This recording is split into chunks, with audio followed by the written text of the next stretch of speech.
Hey, I'm Jake from Wealthy Corner, and when I was managing a lot of people, I saw financial stress impact their well being in the workplace and outside of the workplace. So I quickly realized that money is the number one stressor in the US and Canada, exceeding health and relationship and job stress, which is pretty crazy.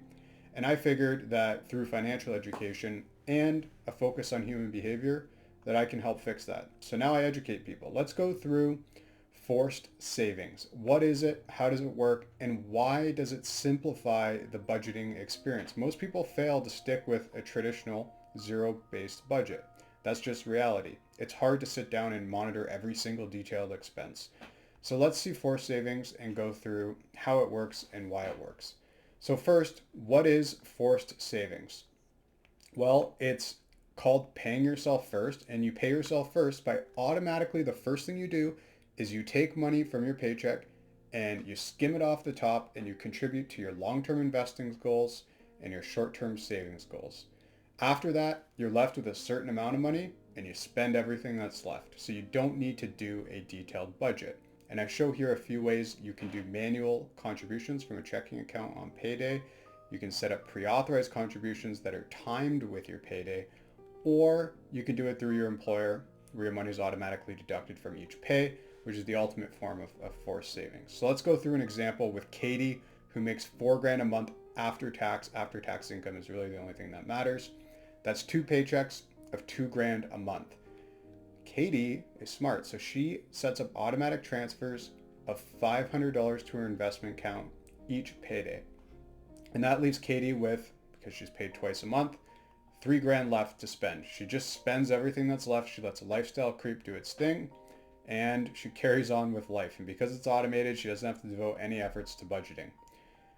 So here are the things you can fund with forced savings. I covered short-term expenses, short-term savings goals rather, and then long-term investments. But as well, what if you have debt and you don't have an emergency fund? So you can vector the money from your paycheck to pay down consumer debt, to build your emergency fund.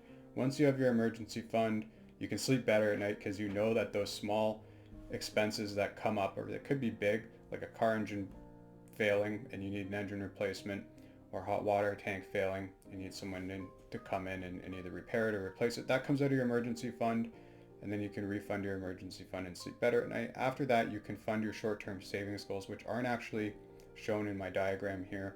Then you can invest for retirement. This is essentially Dave Ramsey's baby steps shown here. I disagree with his mechanism of investing in mutual funds, but overall the behavioral approach that is baked into this process works really well. And this process is just fueled by the gap between income and expenses. So this is what I mean by personal finances. It's pretty simple, but it's hard. All right, so yeah, paying down debt. I already went through all these things.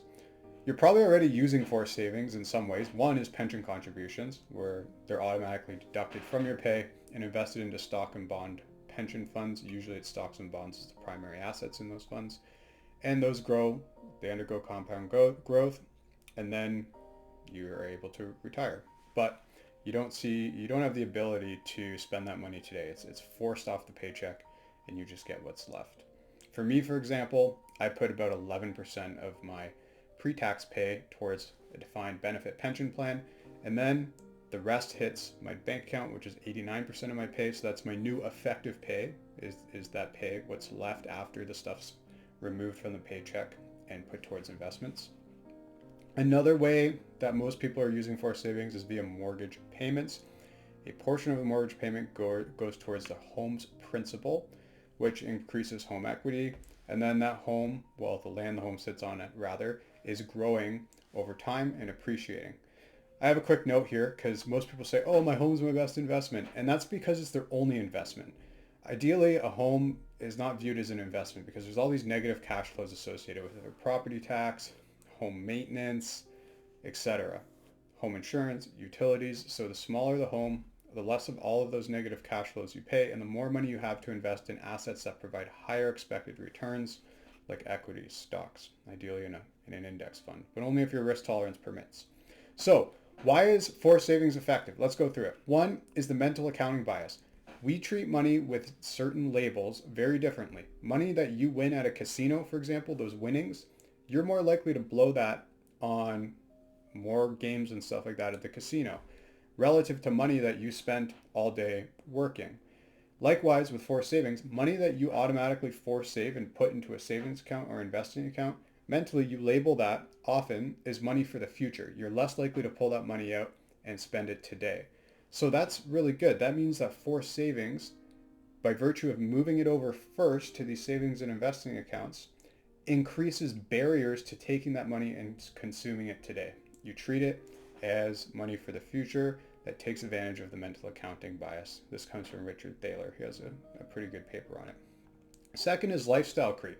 A lot of high earners let lifestyle creep eat away at their earnings, and they don't actually save and invest anything, and therefore they do not grow wealth. I call these people income rich, not wealthy. They're not wealthy. To be wealthy, you need to invest the gap between income and expenses into assets that undergo compound growth. That's how you grow wealth. How does this relate to forced savings?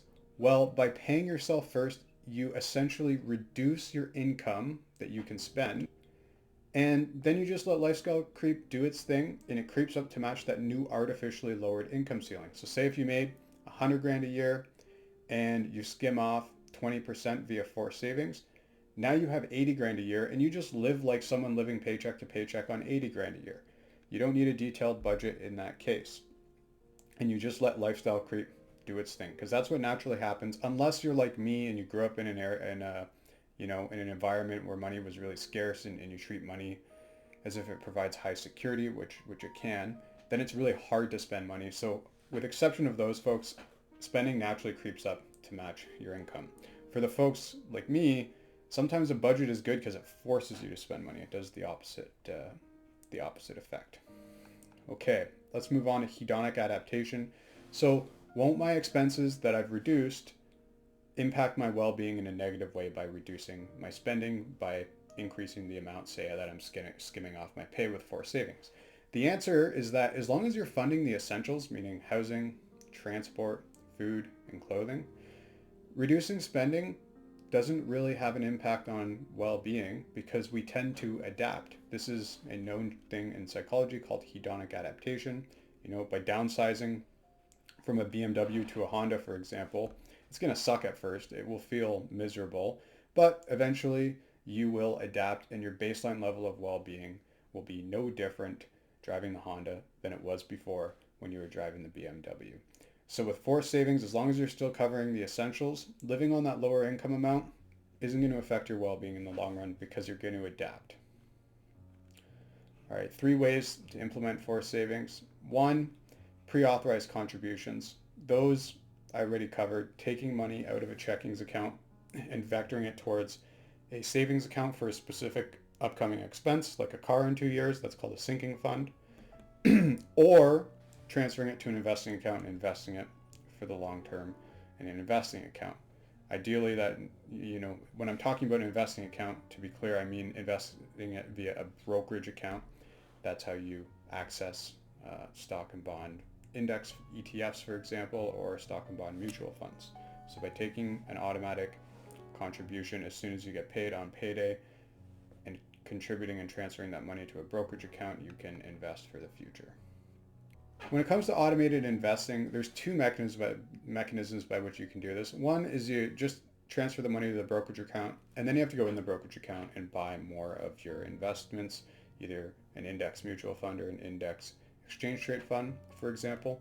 Or with some brokerages, I don't know the mechanics of how this works, but I know it can be done, where the money is automatically invested and transferred at the same time, which is even more hands-off. But either way, the action of automating transfers from a checking account to an investing account and then investing it at consistent intervals, it keeps you away from what the market's doing. Who cares what the market is doing? The intent is to maximize time in the market. If you care about a 20 or 30 or 40 or 50% crash associated with stocks, then your investing time horizon isn't long enough. You should be way out there in time horizon if you're investing in stocks. And those small bumps in the road, well, big bumps in the road, they really shouldn't bother you. Otherwise, you shouldn't be in stocks, and you need a asset with lower risk and lower volatility. Pension plan contributions, already talked about those. They're skimmed off your pay. If you have a defined contribution plan where the employer matches some of your contributions, One thing you can do is you can increase those contributions by working with your employer-specific program. And if you do this all at once, it can really hurt because your take-home pay is reduced. However, if you increase the contributions in line with when you get raises, that can cause a case where you don't actually see a change in your take-home pay, which mitigates the loss aversion associated with reducing take-home pay. So by timing your forced savings increases with your raises, you do not see a loss in take-home pay, and you can increase your contributions to meet your long-run investing needs. The other way, which I didn't put here in the post, is through a mortgage, which I already talked about. Credit cards. So credit cards can derail forced savings by overspending, and then by the time you get paid, you have to pay off this credit card. But if the balance is too high, you won't be able to force save your items elsewhere without going into credit card debt. So the key is building up the funds that you're going to spend ahead of time. And you can do this in two ways. One is to create a negative credit card balance. Say you expect to spend $750 in the next 2 weeks before the next paycheck.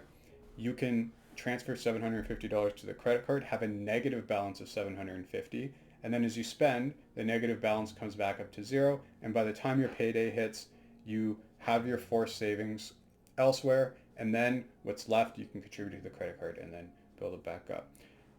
Another way, which is probably more ideal, is just to open a checking account that you use for your upcoming expenses. And then you have to make sure that you don't spend down the credit card more than the amount in this account. Otherwise, when the time comes to pay off your credit card, you're going to have to either dip into your pre-authorized contributions or take on credit card debt. The key is just not taking on credit card debt. So forced savings isn't a 100% solution because you're not monitoring every little expense, which is what makes it simple and consistent.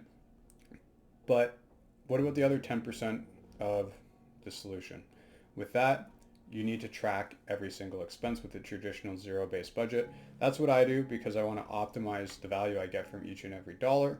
So that's something to consider as well. It's just a 90% solution, but it's better than having no budget at all and not saving or investing anything. It's infinitely better than that. And even if you're happy with the 90% solution, I always recommend you conduct an expense review where you just sit down with 2 months worth of credit and debit card statements, assuming you don't spend a lot of cash, and just categorizing all those expenses. Chances are you're going to find one expense or two or three categories that you're unhappy with. You're like, whoa, I'm spending way too much on groceries. Let's look at that. And that triggers you to look in more depth into that specific category to see if you can cut some expenses in that area. Overall, that's really the coverage of this post. It's a simple way to spend less than you earn while funding your future. You let lifestyle creep do its thing. You kind of take advantage of hedonic adaptation, and you reduce future stress and enhance freedom. It's simple, and simplicity enables consistency in my assessment. That's all. If you like this video, hit the subscribe button and check out the blog wealthycorner.com. That's my main platform for making content.